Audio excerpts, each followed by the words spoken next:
We do new work, we do Canadian work. Audiences don't know the plays when they come to see them. They've never heard of them, but they come on faith. They come because they know that they're going to see good work, they're going to see spectacular world-class talent, the design, the concept, a caliber of work that is world-class. Actors want to come here because they want to do new work, they want to define something. But we don't just do professional theater. The main stage is not the only thing that we do at Theatre Orangeville. We have programs for adults with disabilities.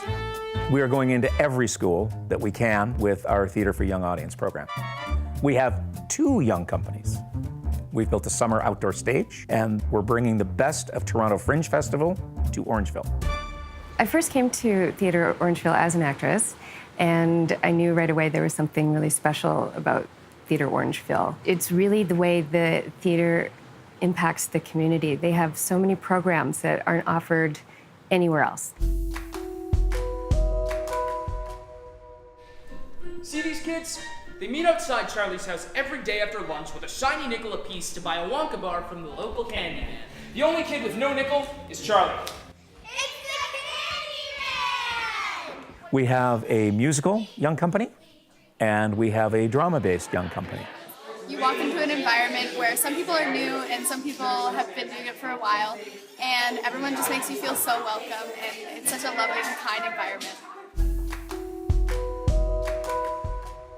I got called out at the Optimist Club when I was there to promote another project, and we were talking about, the programming we do for kids, and 2 guys came up to me afterwards and said, "We both have autistic children. What are you doing for them?" And I went, "Nothing."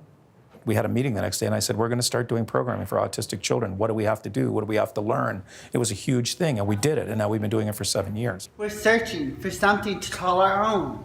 We want to try and put out the expression of what we are feeling and sort of the acceptance part of everything. The program is geared for kids 11 to 17 who have some sort of developmental disability to provide them with an outlet for expression.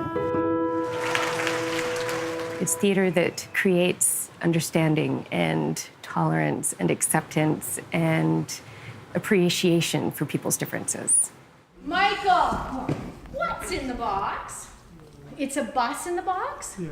What these programs do is allow you to see somebody for who they are and not what their disability is or their challenge is. I want box candy. Do you think there's candy in this box? Yeah. Yeah. Wow. One of the students, he tried to come in the first year. He couldn't make it through the door. He is cold and he is silly. And Chandra, at one point, she was like, "Does he want to be here?" And I said, "Please, just stick with us, please." And she just kept working hard and hard. So that's where I get very emotional, because I knew as a mom that this was something that he was interested in. So he came back the next year. I got him through the door. What happens when Barney comes out of the box? For pizza. Oh, awesome. It's helped him grow as a person and be who he truly wants to be. I'd love to see Taupe grow. I'd love to even take like a touring group. Other communities could start these programs. Everyone has abilities and they come in all shapes and forms. And theater embraces all those abilities. And the audience is packed. There isn't an empty seat in the house. I can't explain how magical it is, and I'm trying to find words on how wonderful this is. Chandra and the volunteers have just been so loving and caring to my son.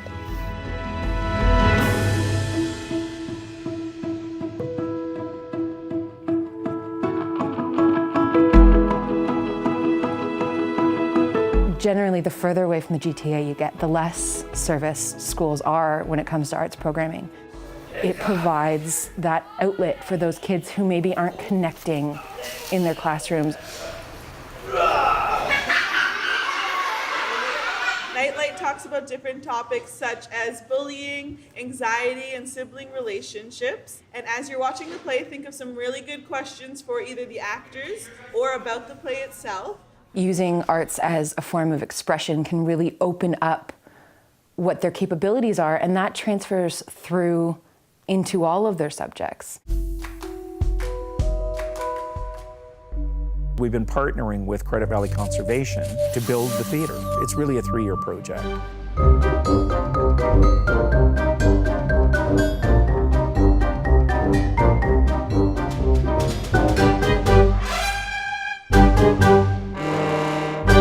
As the stars start to twinkle, a Midsummer Night's Dream comes to life before your very eyes. The idea is to include professional actors, local community players, our cast from Creative Partners on Stage, maybe a component of our young company. It's already being used by the community. There's yoga classes that take place there a couple times a week. There's been a couple of concerts. The partnership with the Toronto Fringe Festival is something that's in development. We really need to capture and ignite the imagination of that 30 to maybe 50 age audience. Our audience needs to see itself on our stage, and because we have a changing demographic, we need to bring in different voices, different stories, different colors, different shapes, different sizes. The goal is to tie it into the Toronto Fringe schedule so that we could transfer the shows up immediately following their completion at the Toronto Fringe.